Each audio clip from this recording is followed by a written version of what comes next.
무위복승분, 무위에 수승한 복. 부처님께서 비유로서 법이 수승함을 나타낸 것이니 사구계로 중생을 위해 해설하는 것이 항하사 모래수와 같은 세계에 가득한 칠보로 보시하는 것보다 승하다 하시니라. 이 조그만 등불의 공덕으로 부처가 되리라. 남을 위해 나를 희생하고 이롭게 하고 도와주는 일은 말할 나위 없이 선한 일입니다. 하지만 더 중요한 일은 내 것이라는 상 없이 베풀었다는 생각 없이 베푸는 것입니다. 내 것이라는 상을 떠나면 내 앞에 놓인 물건을 필요한 이에게 건네주듯이 베풀 수 있습니다. 그리고 복덕에 대한 아무런 기대감이 없으므로 그 복덕은 세월이 흘러도 결코 고통으로 돌아오지 않는 무르복입니다. 부처님이 제자들과 사위성에 계실 때였습니다. 프라세나지트 왕이 부처님과 스님들이 안거에 드는 석 달 동안 옷과 음식과 침구와 약을 공양했고 안거가 끝나는 날에는 수만 개의 등불을 켜서 연등회를 베풀었습니다. 그래서 사위성은 축제를 연듯이 북적거렸습니다. 사위성에는 성실하지만 몹시 가난한 여인이 살고 있었습니다. 그 여인은 너무 가난해 이 집 저 집 돌아다니며 품을 팔아 밥을 얻어먹으며 겨우 목숨을 연명해가고 있었습니다. 그 여인이 온 성안이 축제 분위기로 떠들썩한 것을 보고 지나가는 사람에게 무슨 일이냐고 이유를 물었습니다. 왕이 부처님을 위해 연등회를 열었다는 말을 듣고 여인은 생각했습니다. 왕은 큰 복을 짓는구나. 저렇게 복을 지으니 내 생에도 큰 복을 받겠구나. 나는 이 생에도 박복해 가난하고 또 복을 지을 수도 없으니 내 생에도 박복하겠지. 나도 등불을 하나 켜서 부처님께 공양하고 싶다. 여인은 남의 집에 가서 일을 해주고 동전 2잎을 얻어 기름을 샀습니다. 기름집 주인이 기름을 구해 무엇에 쓰려느냐고 묻자 여인이 대답했습니다. 이 세상에서 부처님을 만나 뵙기란 참으로 어려운 일입니다.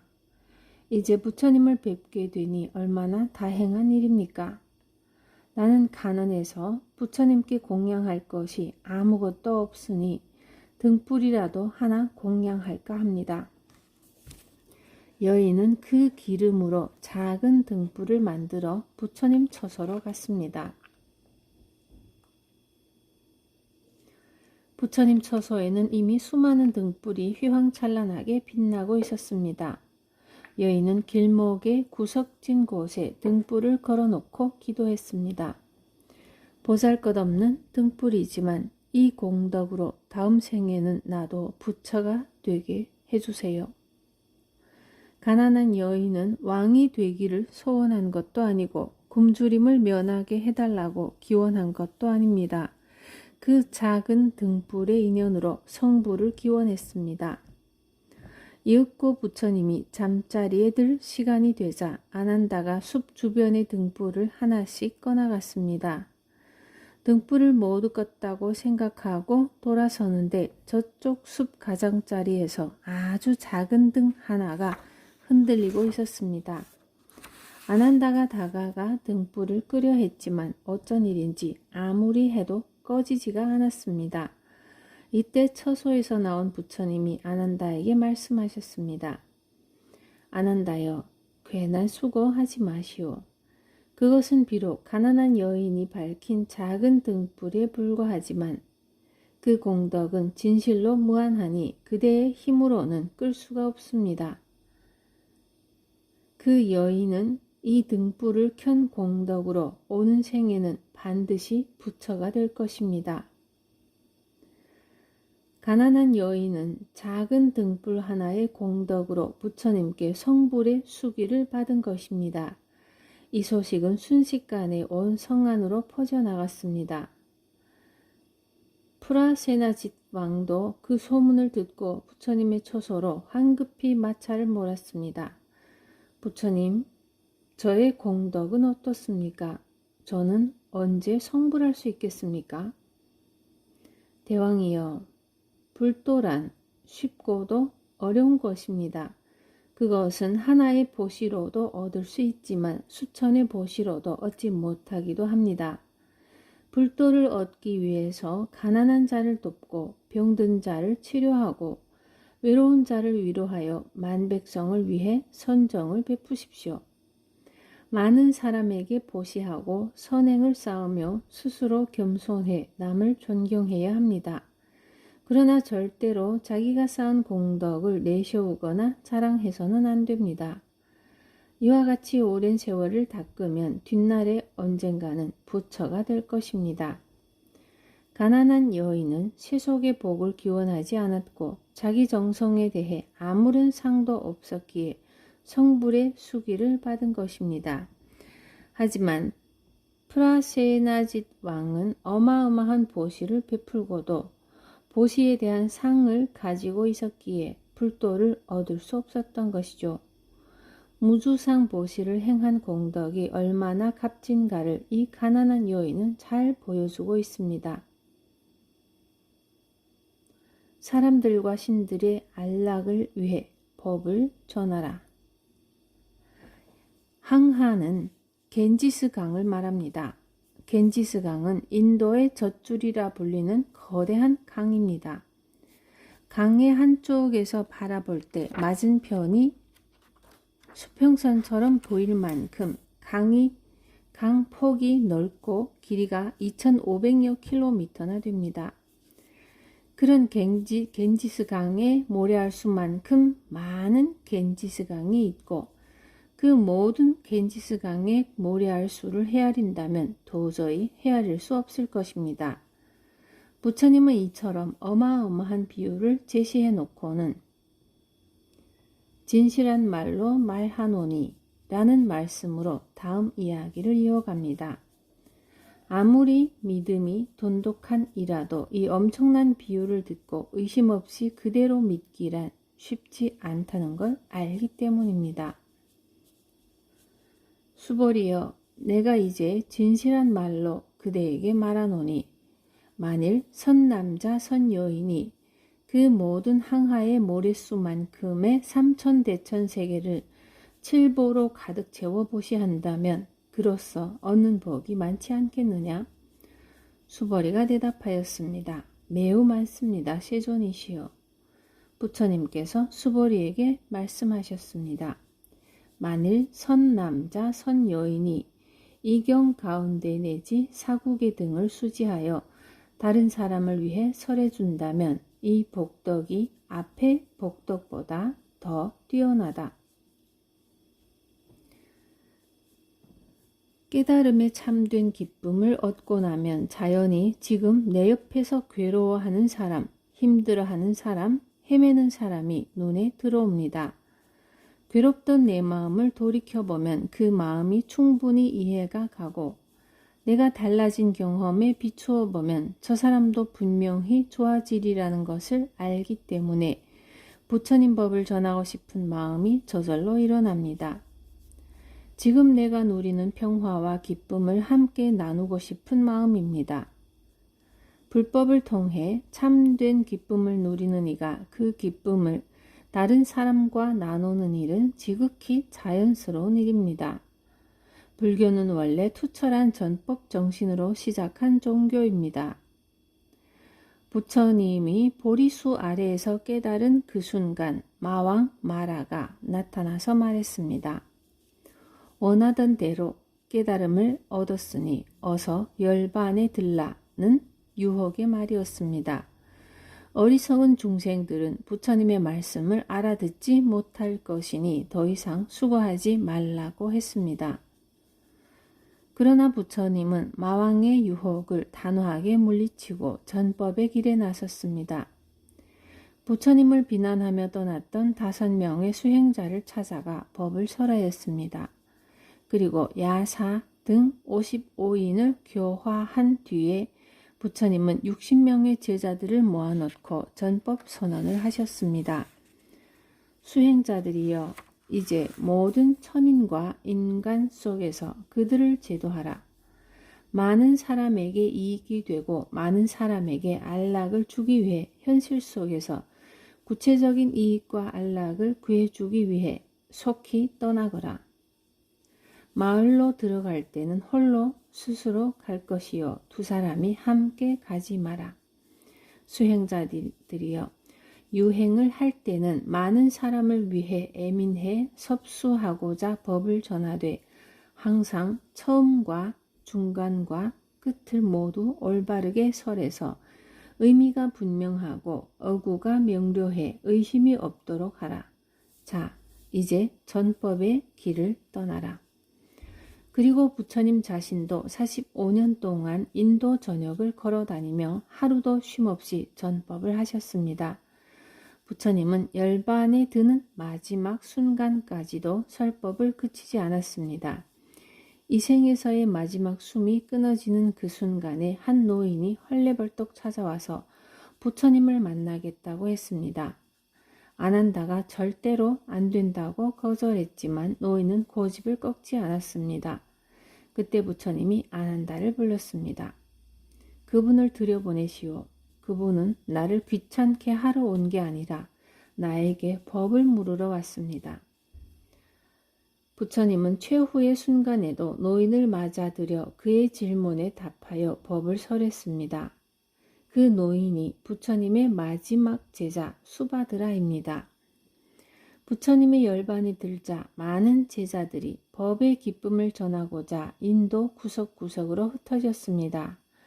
부처님의 법은 히말라야를 넘고 타클라마칸 사막을 지나고 바다를 건너 전 세계로 퍼져나갔습니다. 불교는 그렇게 해서 우리나라까지 들어오게 된 것입니다. 이렇게 법의 이치를 받아 새기고 진실한 마음으로 대중을 위해 전파하는 일이 바로 보살의 길이며 성불의 길입니다.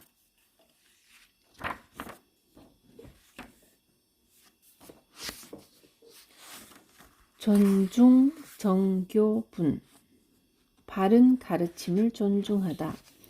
이 법은 최상 제일 희유한 법이라. 이 사구계가 온전히 법신불인 까닭에 곧 부처님이 계시는 것과 같음이요. 사구계 등 법을 설하는 것이 부처님이 설하시는 뜻과 둘이 아닌 고로 존중한 제자와 같으니라.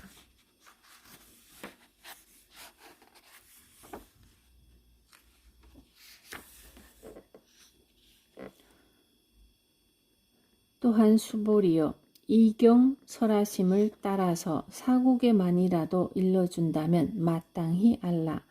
이곳은 일체 세간 천인 아수라가 다 부처님의 탐묘와 같이 응당 공양할 것이다. 하물며 어떤 사람이 다 능히 수지하며 독송함이겠느냐. 수보리여, 마땅히 알라. 이 사람은 가장 제일 높은 희유한 법을 성취하리라. 만일 이 경전이 있는 곳은 부처님과 존경받는 제자들이 있는 것과 같으니라. 금강경과 금강경의 사구계가 설해지는 곳이라면 거기가 어디든지 부처님의 사리를 모시는 탐묘와 같아 모든 세간과 천인 아수라가 받들어 공양할 것입니다. 세간은 영원하지 않은 것들이 서로 모여있는 우주 공간을 말하고 천인은 신들과 사람을 아울러 이르는 말입니다.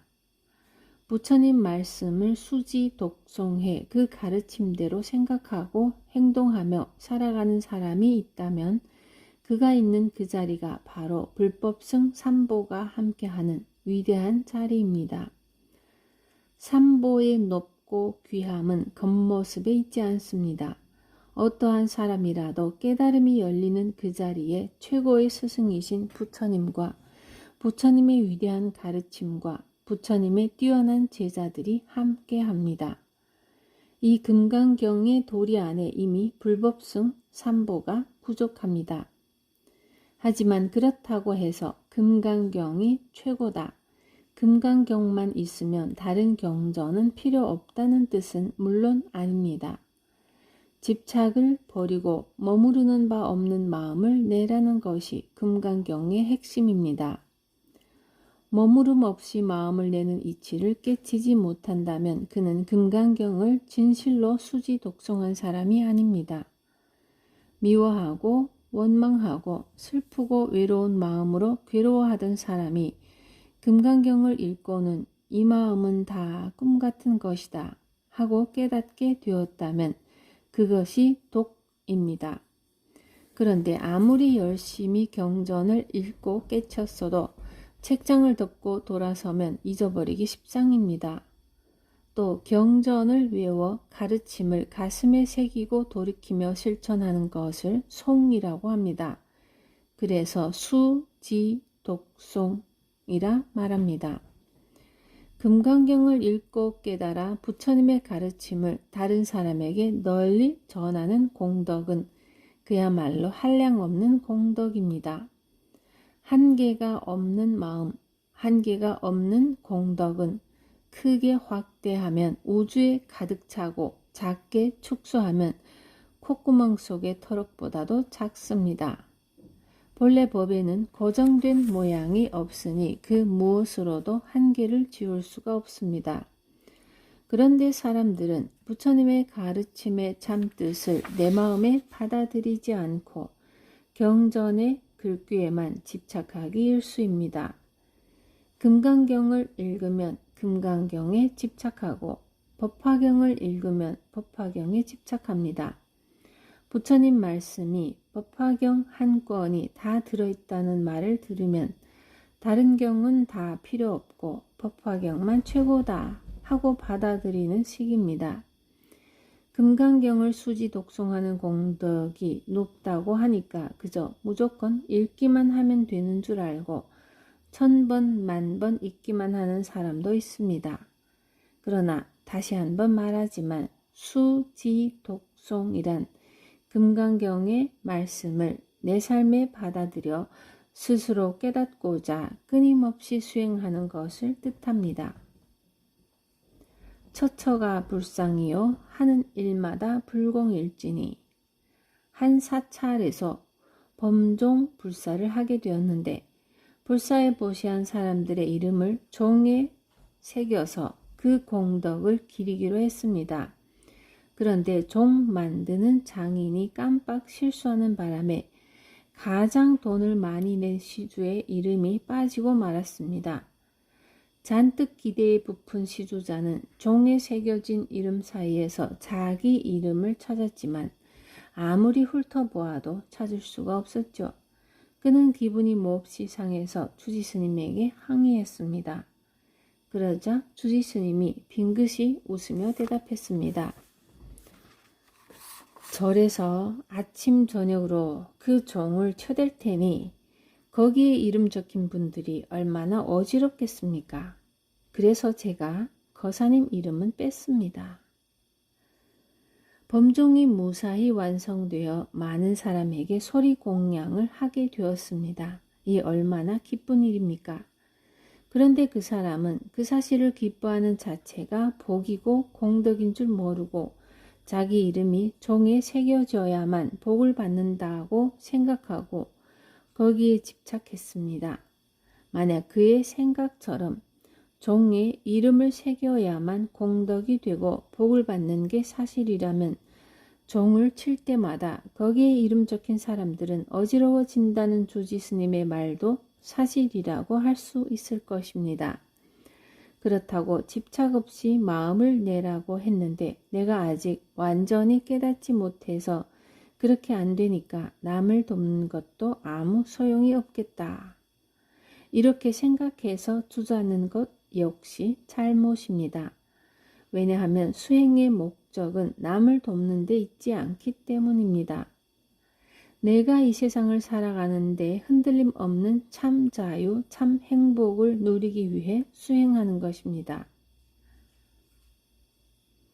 마음에 머무름이 없어야 한다는 참뜻을 알게 된다면 완전한 자유와 행복에 이르기 위해 끊임없이 노력해 나갈 뿐입니다.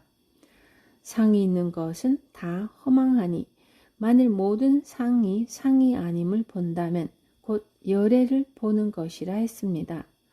여기서 상이란 단순히 눈에 보이는 것만을 가리키지는 않습니다.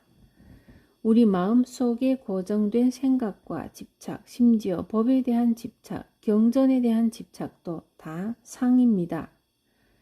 금강경이라는 모양과 형식에 매여서는 금강경의 본뜻을 알 수 없고 불법을 올바르게 이해할 수도 없습니다. 모양에 집착하면 나도 모르게 다른 마음이 일어나게 됩니다. 진실로 머무르는 바 없이 있는 그대로를 응대할 수 있다면 보이는 것과 들리는 것, 냄새 맡아지는 것과 맛보아지는 것, 손끝에 느껴지는 감촉까지가 다 불법이고 부처님입니다. 그러니 처처가 불상이요 하는 일마다 불공입니다. 이럴 때 진실로 불법승 삼보가 갖추어지는 것입니다.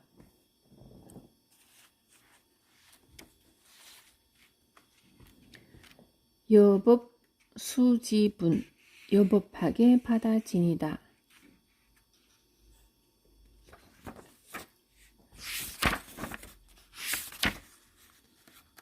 한 법도 설한 바가 없는 이치.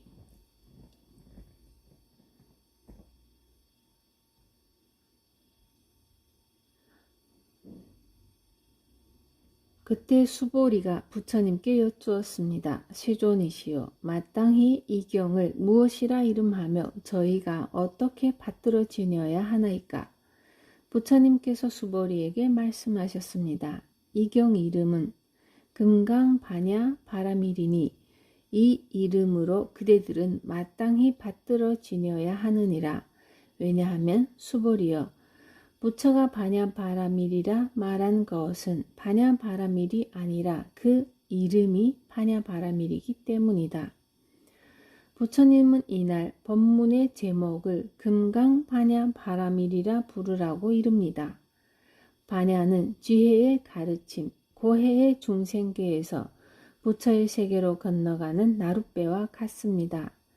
그런데 왜 부처님은 반야바라밀은 반야바라밀이 아니라 그 이름이 반야바라밀이라고 하셨을까요? 그것은 모든 상을 여의는 것이 반야바라밀인데 반야바라밀이라는 이름으로 상을 취한다면 그것은 이미 반야바라밀이 아니기 때문입니다. 진리를 표현하고 전달하는 부처님의 설법은 언어가 갖고 있는 한계를 적절히 활용함으로써 그 한계를 뛰어넘습니다. 반야바라밀에 집착하는 순간 반야바라밀은 더 이상 응무소주 이생기심의 반야바라밀이 아니며 불법에 집착하면 그 순간 불법은 이미 비법이 되어버립니다.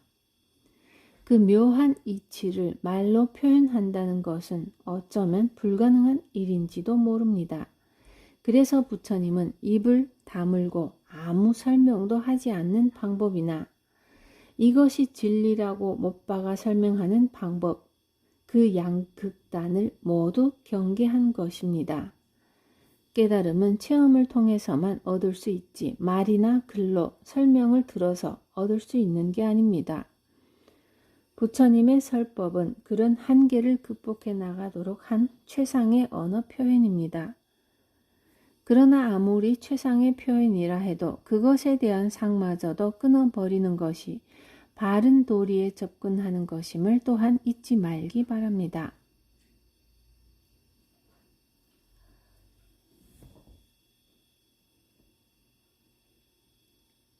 부처님의 설법은 거울과도 같다고 했습니다. 중생이 가진 번뇌의 모습에 따라 법이 나타날 따름이지 정해진 법이 따로 있는 게 아닙니다. 또한 부처님이 법을 설한다는 생각을 가지고 베푸신 것도 아닙니다. 그래서 부처님은 한 법도 설한 바가 없다고 하셨습니다. 큰 절에 가보면 설법전이 따로 마련되어 있는데 그 전각을 무설전이라고 이름 짓는 경우가 있습니다. 한 법도 설한 바가 없는 이치가 담겨진 이름입니다. 그곳에서 법문을 듣는 이들이 말의 외형에 팔리지 말고 참 뜻을 궁구하길 바라는 의미이기도 합니다.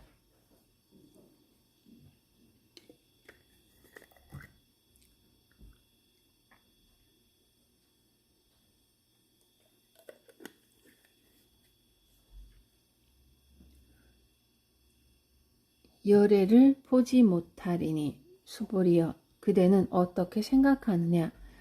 삼천대천 세계에 있는 가는 티끌이 많다고 하겠느냐.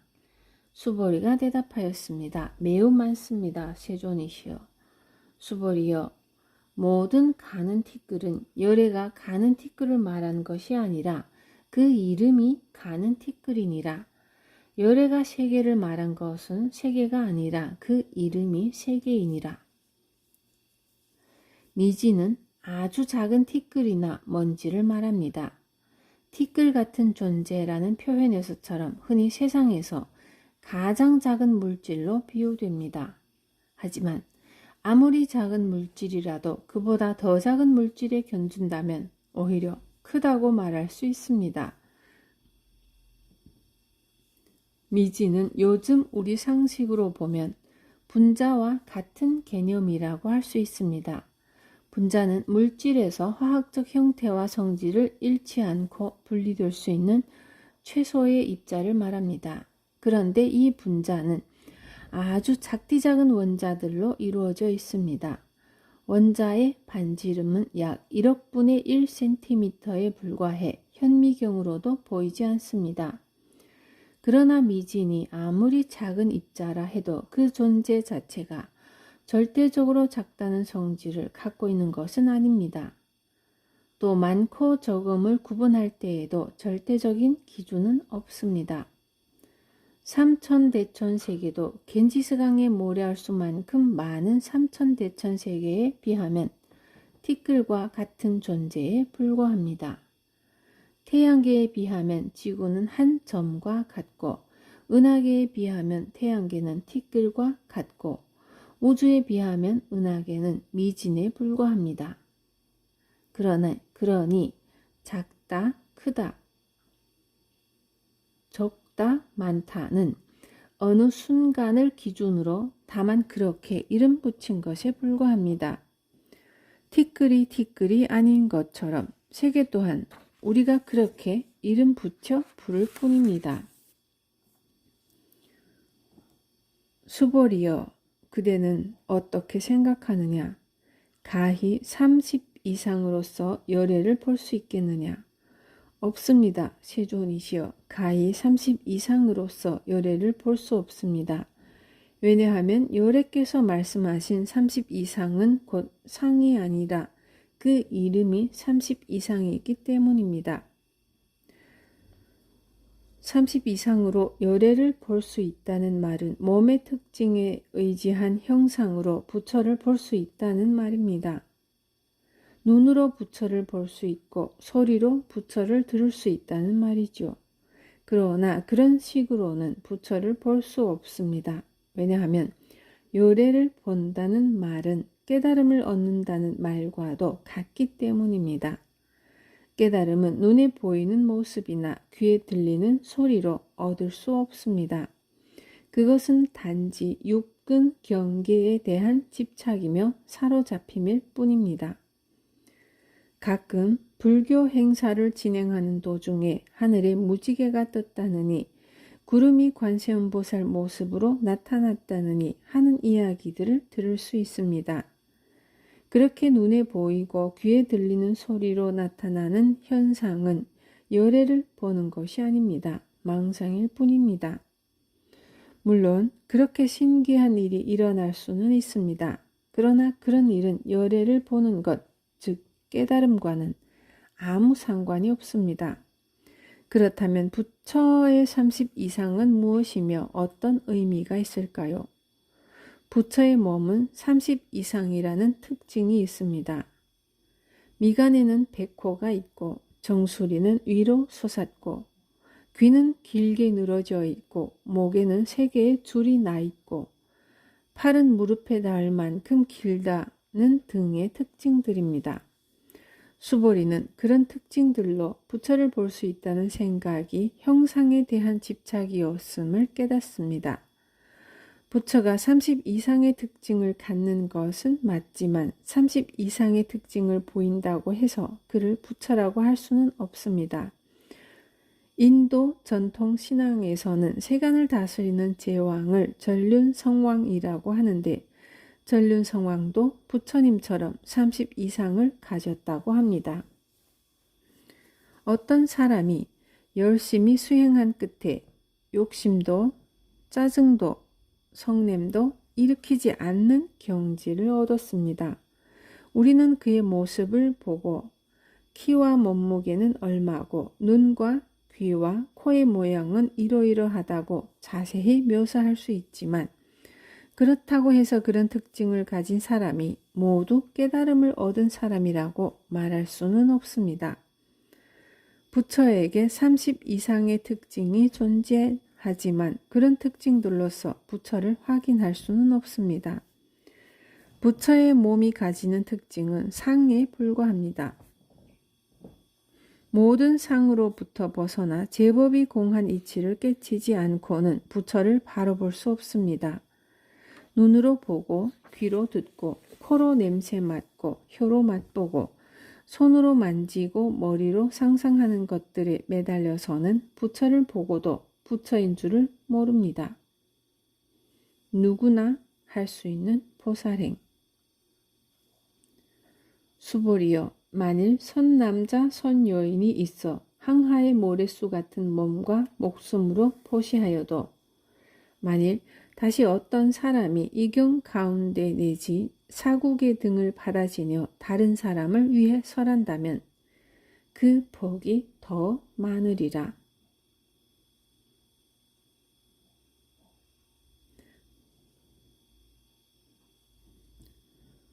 삼천대천 세계를 칠보로 가득 채워서 보시한다 해도 자기 목숨을 내어놓는 보시의 공덕과는 비교가 되지 않습니다. 아무리 재물을 소중히 여기는 사람이라도 재물과 목숨 중 하나만 선택하라고 하면 목숨을 선택할 테니까요. 살아있는 생명체에게 목숨의 소중함은 그 무엇과도 비할 바가 없습니다. 그러니 목숨을 한 번 버려서 보시하는 것만으로도 공덕이 이렇게 큰데 그 목숨을 겐지스 강에 모래할 수만큼 버려서 보시했다면 이것은 참으로 한량없는 공덕일 것입니다. 설법이 진행될수록 비유의 규모가 점점 커지고 있습니다. 이는 무주상 보시의 공덕, 일체의 상이 본래 없는 줄 깨닫고 행하는 복덕이 얼마나 큰지를 보다 생생하게 전달하기 위해서입니다. 자기 스스로 이치를 깨닫고 다른 사람이 깨달을 수 있도록 돕는 공덕은 그 끝을 도저히 알 수 없습니다. 불법이다, 보살행이다 하는 말을 들으면 아이고 그런 건 스님이나 하지 우리 같은 중생이 어떻게 하겠습니까? 하고 한 발짝 물러서는 사람들이 있습니다. 하지만 부처가 어디 따로 있는 게 아닙니다.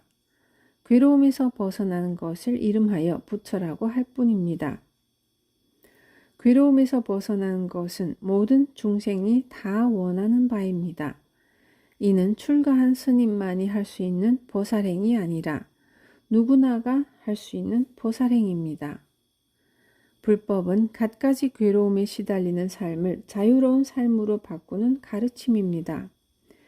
지금 내가 처한 현실의 삶과 아무 상관없는 진리의 세계에 따로 존재하는 가르침이 아닙니다. 부처님의 가르침은 지금 이 순간 여기에서 괴로움에서 벗어나는 해탈의 길을 제시합니다. 그래서 불법은 가장 바른 법이고 가장 쉬운 법이며 누구나 생활 속에서 실천 가능한 법입니다.